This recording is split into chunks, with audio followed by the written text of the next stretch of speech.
tax freight train is bearing down on your retirement.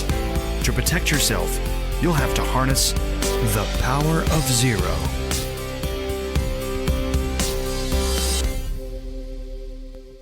Hello there, this is David McKnight. Welcome to the Power of Zero show. Thanks for joining us on our weekly exploration of the Power of Zero paradigm.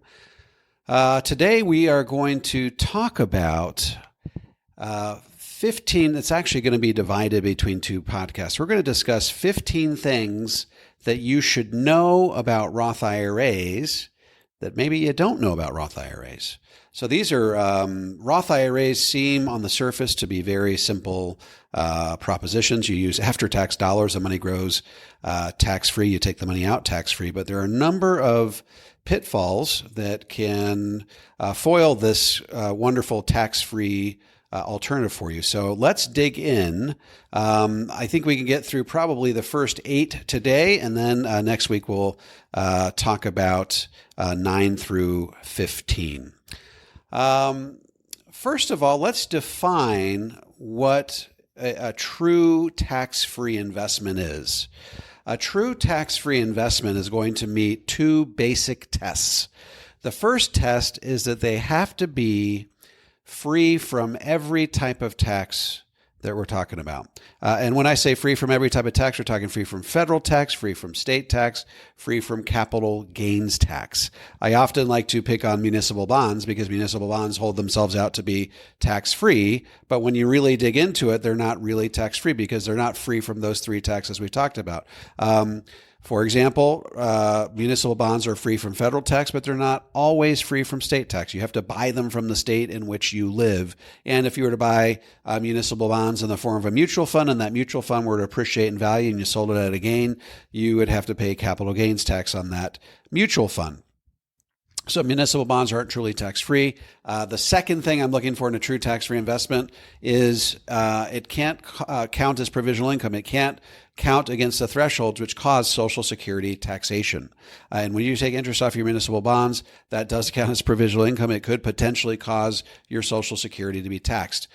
Roth IRAs, on the other hand, are free from every single one of those taxes we talked about, free from federal tax, free from state tax, free from capital gains tax, so long as you're 59.5 when you take the money out. We'll talk about some exceptions here in a second.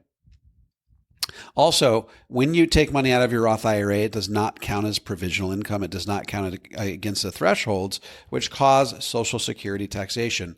Roth IRAs are truly tax-free. By the way, when I say Roth IRAs, I'm talking traditional Roth IRAs, Roth Conversions, Roth 401ks. Anything with the word Roth in front of it is to be embraced. It is a true tax-free investment.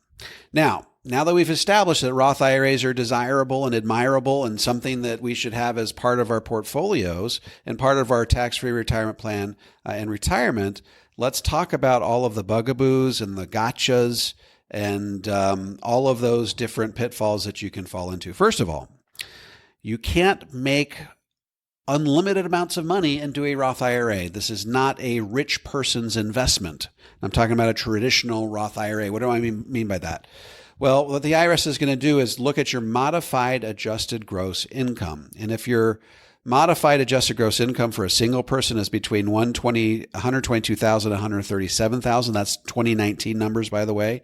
Or if as a married couple, you're between $193,000 or $203,000, your ability to contribute to a Roth IRA gets phased out. In other words, if you're below those thresholds, you can contribute the full amount. But as you move upward in that threshold, the amount that you can contribute to a Roth IRA starts to get reduced until, for example, with a married couple, if you get beyond $203,000, you can no longer make any Roth contributions at all. So this is important to contemplate. Now, obviously, we've spoken in other settings that if you make too much money, there's other ways to contribute money to tax-free accounts. You can do what we call a backdoor Roth, where you make after-tax contributions to an IRA because maybe it is after tax because you no longer qualify for the deduction. So it's after tax. You immediately convert it to an IRA, a Roth IRA, and the money ends up in the same place. Now, if you want to know what the bugaboos are with that particular scenario, you can look at The Power of Zero. I talk all about the bugaboos there. But the point is, you can also contribute money to an LIRP, which is also a tax-free vehicle. But it's important to recognize that if you make too much money, the traditional Roth IRA is not an option for you. So that was number 2. Number 3, anyone of any age can contribute to a Roth IRA so long as you have what? So long as you have earned income. I'll give you an example. And there are some limits here. Let's say you have earned income of $3,000. Okay. The most you could contribute to your Roth IRA that year would be $3,000. If you had $12,000 of earned income, you could contribute not $12,000, but whatever the limit for the Roth IRA is in that year based on your age.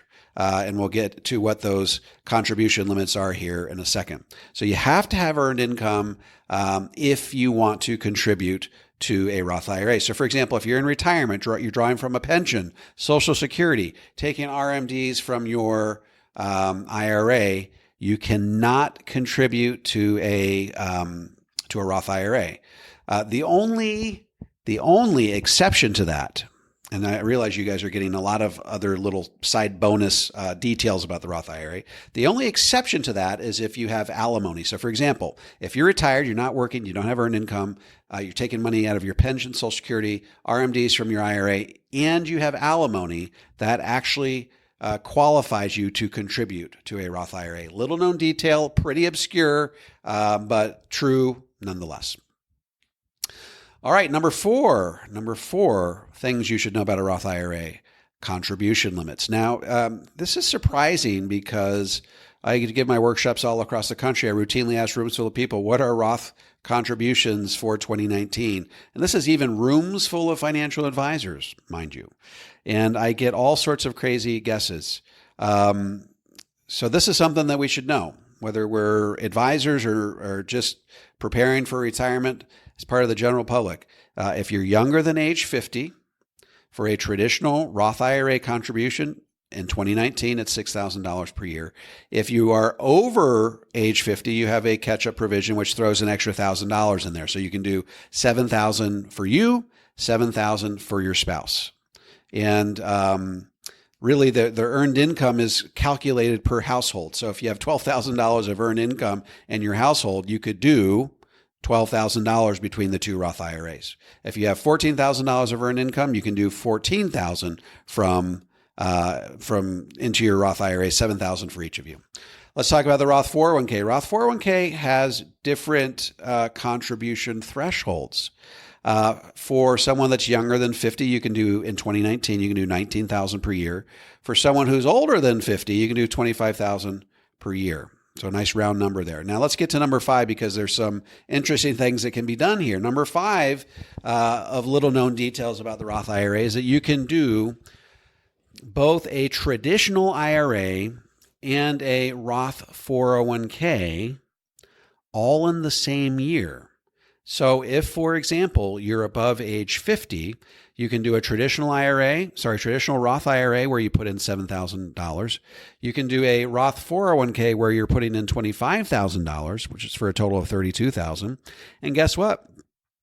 Your spouse who's over age 50 can do the exact same thing. So you can each put in $32,000 per year for a total of $64,000 into Roth IRA types of accounts. Now, these are after-tax dollars. You want to sort of evaluate what the tax consequences are of doing so, but that's an important consideration. Number six. Roth 401ks, unlike traditional Roth IRAs, Roth 401ks do not have income limitations.